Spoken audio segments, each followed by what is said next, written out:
Praise the lord, హల్లెలూయా.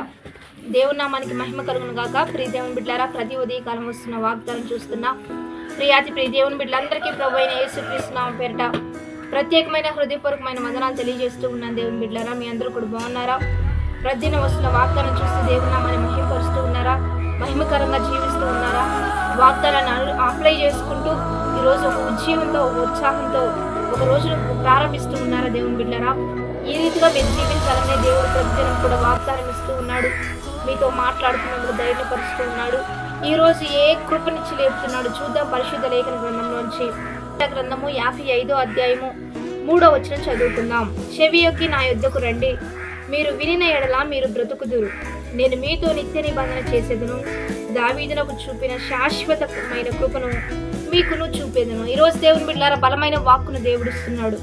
దేవుడు ఏం తెలియజేస్తున్నాడంటే, చెవియొక్కి నా యొద్దకు వస్తే మీరు బ్రతుకుతారు. ప్రతిదినం వాగ్దానం అవసరమా అంటే, మనం బ్రతికించబడాలి అంటే దైవ వాక్కు మనకు చాలా అవసరం. ఎందుకంటే చాలా మంది సొంత నిర్ణయాలు, సొంత ఆలోచనలతో తెలిసి తెలియక ఒక రాంగ్ స్టెప్ తీసుకుని జీవితాన్ని స్పాయిల్ చేసుకున్న వారు చాలా మంది ఉన్నారు దేవుని బిడ్డరా. కానీ దావీదు జీవితంలో దేవుడు చేసే కార్యాలు ఎందుకు చేశాడు అంటే, దావీదు ఏమని రాస్తాడంటే, ప్రతి విషయాన్ని కూడా దేవుని యొద్దకు వచ్చి విచారణ చేసే గొప్ప అనుభవం దావీదుకు ఉంది. సౌలు రాజ్యం పడిపోవడానికి, దావీదు రాజ్యం స్థిరపరచబడడానికి సౌలు సొంత నిర్ణయం, సొంత ఆలోచనలు. దావీదు మాత్రం ప్రతి విషయాన్ని దేవుని యొద్దకు వస్తాడు. ప్రతి దాన్ని కూడా వివరించి తెలుసుకొని దాన్ని దైవ చిత్తానుసారంగా నడుచుకుంటాడు. ఈరోజు దేవుడు అంటున్నాడు, నేను దావీదుని ఆశీర్వదించాను, నిన్ను కూడా దీవిస్తా. అది దావీదు వరకే కాదు, కానీ ఆ శాశ్వతమైన కృప నీకు కూడా చూపుతాను అంటున్నాడు. ఈరోజు దేవుని బిడ్డలారా, దావీదు తరతరాలకి దీవించబడ్డానికి, తరతరాలు ఆశీర్వదించబడ్డానికి కారణం ఒకటే, చెవియొక్కి దేవుని యొద్దకు వచ్చాడు. దేవుడు ఏం చెప్తున్నాడో విన్నాడు. ఈరోజు మీరు కూడా ప్రతి ఉదయకాలం దేవుని యొద్దకు వస్తున్నారు. దేవుడు మీతో మాట్లాడుతున్నాడు. అనుసరించి అనుకూలంగా నడుచుకోండి, దేవుని చిత్తంగా నడుచుకోండి. దేవుడు దావీదుకి ఏ కృప చూపాడో, ఏ రీతిగా హెచ్చించాడో, ఏ రీతిగా రాజభోజనంతో తృప్తిపరిచాడో, తన ముందే శత్రువులను పడద్రోసాడో, అదే కృప మీకును ఇస్తాడు. ధైర్యం తెచ్చుకోండి.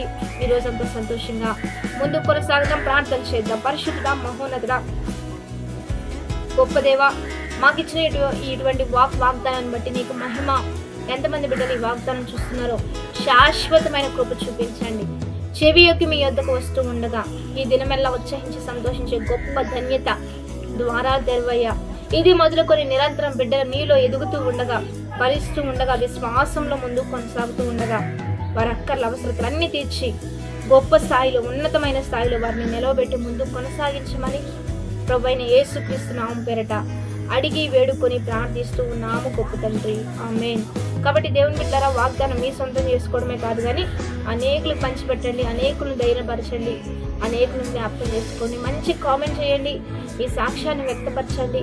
దేవుడు మిమ్మల్ని ఎలా తాకాడో, ఎలా దర్శించాడో మంచిగా అక్కడ లైక్ బటన్ ఉంటుంది, లైక్ చేయండి. మంచిగా రిసీవ్ చేసుకోండి. దేవుడి నామాన్ని మహిమపరుద్దాం. Have a blessed day. Amen.